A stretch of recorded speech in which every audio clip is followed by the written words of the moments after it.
Alright guys, coming up in today's video, another big time Toronto developer in the hot seat for jumping out of a project. Let's talk about it coming up next.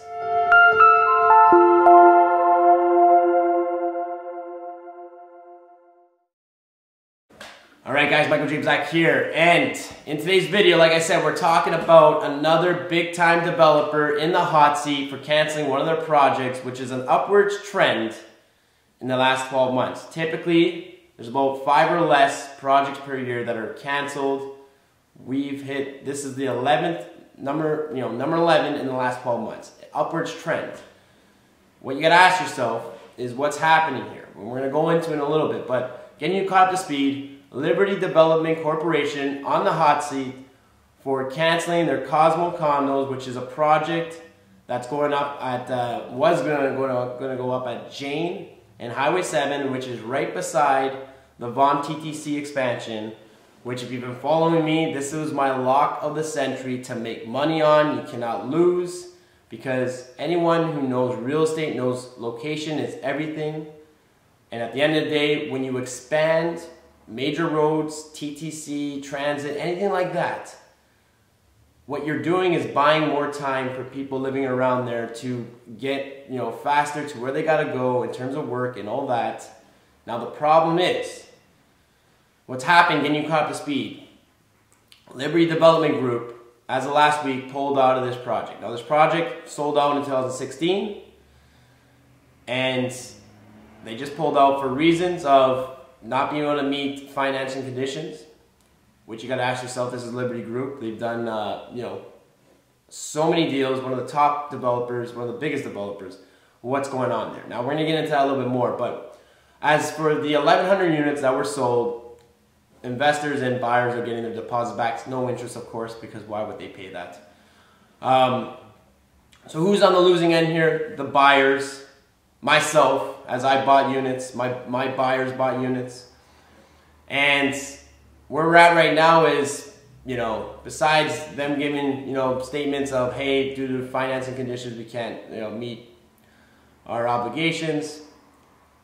What I say, real estate's a funny business because there's a lot of gray area. And when you have these developers putting together their contracts, they give you time to review it and get your lawyer to review it, but you're at the mercy of the developer's lawyers. And believe me, those lawyers work for the developer, not us.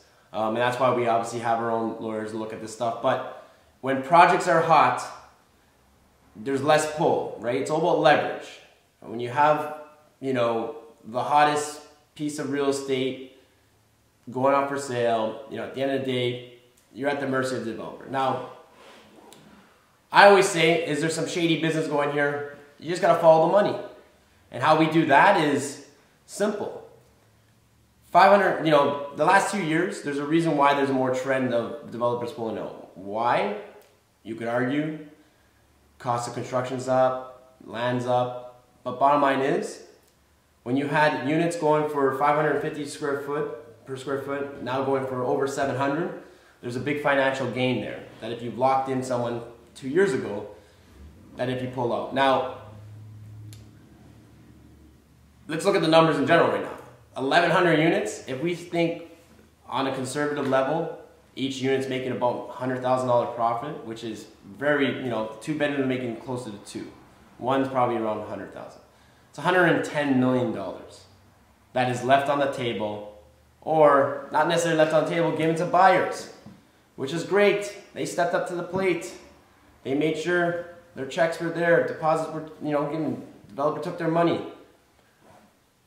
Now, let's look at, as in terms of the city's permits and all that, it says it was pending. But you got to ask yourself, if you're trying to pull out of a deal, would you continue to pay all your permits and all that, or go through that process? You'd be dragging your feet a little bit more, because to me, when you look at the developer and the vendor in terms of the financing, it's a company. But the company and the president's tied to that company. So at the end of the day, if you're tied to a company, it's obviously a financial gain there. There's a reason why you need to be in that company, and like I said, in these developers, there's 10 ways of making money. And obviously you don't want one company making all the money, you want to disperse that money in different avenues for tax purposes and all that. At some point, when they're saying the vendor's pulling out, who knows why, and I'll tell you right now, they're going to interview like Liberty Group people, they're going to be interviewing the city, they already have.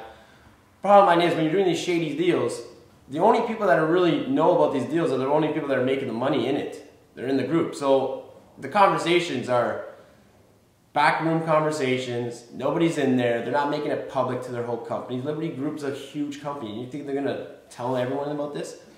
But I'll tell you right now, my sources, when this sold out, you know, the talk of the town was, make sure, you know, your check's clear and tell your buyers this, because they're looking for a way to pull out. And this was about 1 month in after this contract, the project sold out. Now, anyone who follows real estate knows that like location's everything. The reason why they would do this is obviously the money, but you cannot replicate this location again.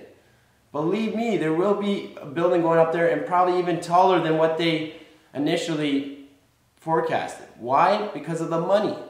So when I'm getting through the grapevine of, hey, a month after this is sold out, you know, they had to push their second buildings and third building right away. Sold out in record time. They would have sold it out even faster if they had more people in the back to write up the contracts and print them out. But that's all hearsay. We don't know that. It's going to be interesting to see what happens now, because obviously out of the 1,100 people, very furious. Because if this was reversed, if the market went down, you know, because they're saying the market in the area 20 to 40% up. Now, if that's the case, what happens if the market went down 20, 30, or 40%? Do the investors get their money back if they pull out? Bottom line, no, they don't. So, what are we doing here? This is just another case of, you know, the rich getting richer and the poor, or the, you know, the little man losing out. So, like I said, it's going to be interesting to see what happens, because I think there's going to be definitely some civil lawsuits coming. And obviously, Liberty's got the money to back up whatever they're going to claim. But it is interesting to see the president of Liberty tied to his financing, or that company who's in charge of the financing. There's some gain there, there's some reason, and that doesn't look good. So it'd be interesting how this plays out. Like, comment, share, guys. I'd like to hear your opinions, if you bought into the project, what your thoughts are. Like I said, obviously no one's happy about this. They're losing hundreds of thousands of dollars, millions of dollars essentially. And the only person that's going to win here is probably the, you know, Liberty Group. And like I said, that's my 2 cents on it. Like, comment, share, guys. And we'll catch you on the next one, all right? Take care.